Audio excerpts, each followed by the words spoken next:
Hi students, in this video we're going to cover exponential equations.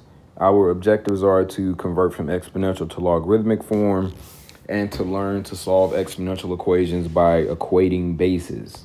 So first, to convert a logarithm, to convert an exponential function from the form b to the x equals a, you would take the base b, that's the base of the exponential equation. It becomes the base of the logarithm. The power that you get becomes the input for the logarithm, and the exponent turns into the, we'll say what's on the other side of the equal sign. So like so 3 to the x equals 27 is the same as log base 3 27 equals x.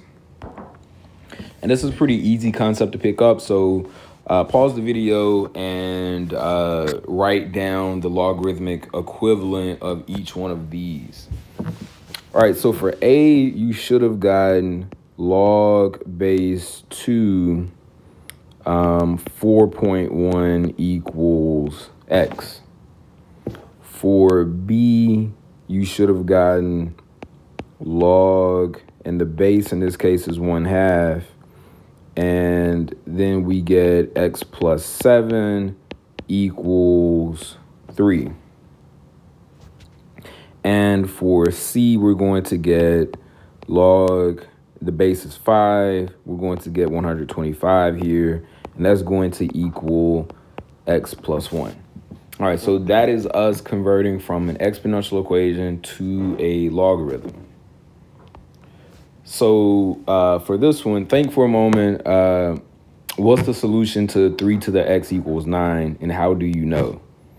So obviously, if we replace x with 2, so we're going to get 3 squared equals 9.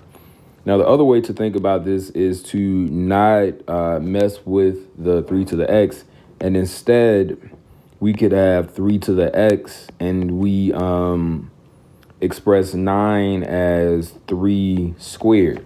And so now we see that we have the same base. And so since the bases are equivalent, the two exponents must also be equivalent. And so when we saw, one way to solve an exponential equation is to equate the bases. And so if the bases are the same, we can solve an equation that only involves the exponents. And so that so equating bases to solve an exponential equation. So it's what we saw in the previous slide. So as long as the bases are the same for both sides of the exponential equation, then we can just solve the equation that involves the exponents. So in this example we have at the bottom, we have 2 to the 3x plus 1 equals 8. And so generally, you're going to look at, if you have a number that's smaller than the other, we want to see if they have common bases. And so you should be looking for powers of 2, 3, 4, 5. I'm sorry, 2, 3, 5, 7, 9, like all of the prime numbers. Nah, 9 is not prime, I'm sorry. So 2, 3, 5, 7, that's about as large as we're going to go. So on the left side, we're going to leave this as 2 to the 3x plus 1.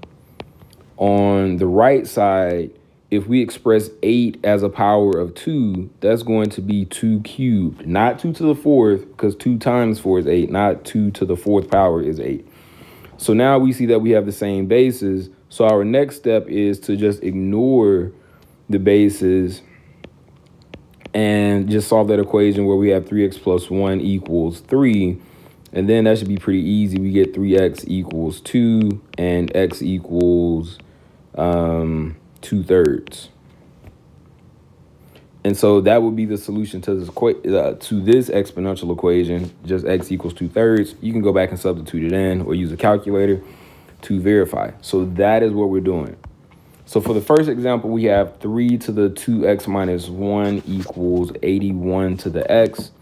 So on the left side, we're going to just leave that as 2x minus 1, 3 to the 2x minus 1.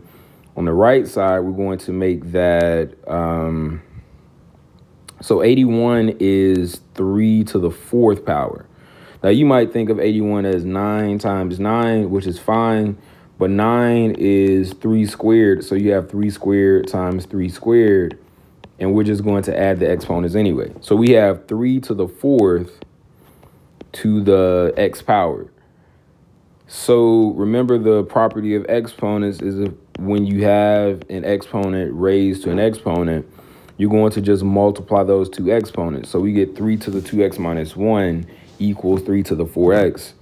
So we would just have 2x minus 1 equals 4x. We subtract 2x from both sides, so we get negative 1 equals 2x, and divide both sides by 2. And so x is negative 1/2. X is negative 1/2. For the next example, we have 1 over 25 equals 5 to the 3x plus 7. So the first thing we're going to do is rewrite the 1 over 25 as 1 over 5 squared, and that's going to equal 5 to the 3x plus 7. And then since the 5 is in the denominator, we want to move the exponent up and make it negative. So we get 5 to the negative 2 is going to equal 5 to the 3x plus 7 power. And so the resultant equation is negative 2 equals 3x plus 7. We would subtract 7 from both sides, so we get negative 9 equals 3x. And then we divide both sides by 3. So negative 3 is going to equal x. And I think the last example is going to be, so in the previous two examples, we only messed with one side of the equation. One side already was the base that we needed. But for 3, we're going to have to do this to both sides. So for 8 and 1/4, anytime you see even numbers, you probably want to check for a power of 2. And so we know that 8 is the same as 2 cubed. So we're going to have 2 to the 3rd to the negative x plus 1 equals 1/4. We're going to say is 1 over 2 squared. And that's going to be to the x minus 5. And so then we get 2 to the... so now we're going to distribute our 3. So we get negative 3x plus 3 equals... so since the 2's in the denominator, we're going to move it up and make the exponent negative. So 2 to the negative 2 to the x minus 5 power. And so finally, we get 2 to the negative 3x plus 3 equals 2 to the negative 2x plus 10. And since our bases are equivalent, we ignore them and just solve the equation that results from the exponent. So we get negative 3x plus 3 equals negative 2x plus 10. Say we add 3x to both sides, we're going to get 3 equals x plus 10. We subtract 10 from both sides. And so we would get negative 7 equals x.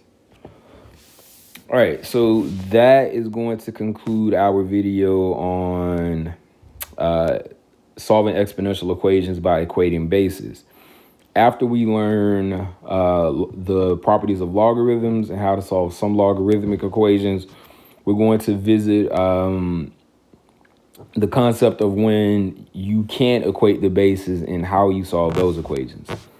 All right, so thanks for watching.